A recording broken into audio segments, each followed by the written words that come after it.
আজকে খুব খুব গরম পড়েছে আজকে। তো আজকে জাস্ট সিম্পল আমার খাওয়ার ভাত, এখানে মসুর ডাল, সাথে আছে লেবু আর পাঁপড় ভাজা, ব্যাস আর কিচ্ছু না। কারণ সত্যি বলতে আমাদের এখানে এত এত পরিমাণে গরম পড়ছে না, মানে লিটারেলি শরীর খারাপ হয়ে যাচ্ছে।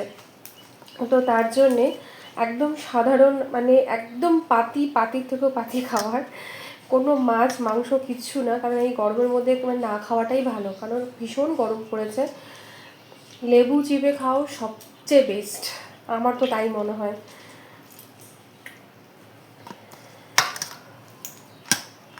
পাঁপড়গুলো সব পড়ে যাচ্ছে।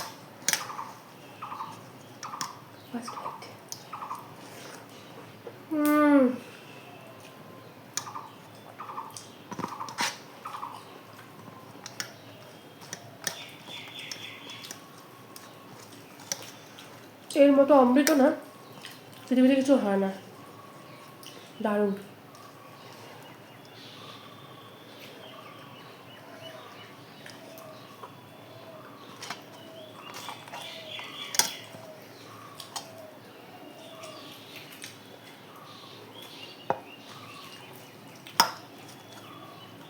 আমি তোমাদের জন্য না প্রতিদিন প্রতিদিন যতটা পারবো আমি ভিডিও নিয়ে আসার চেষ্টা করবো, হ্যাঁ।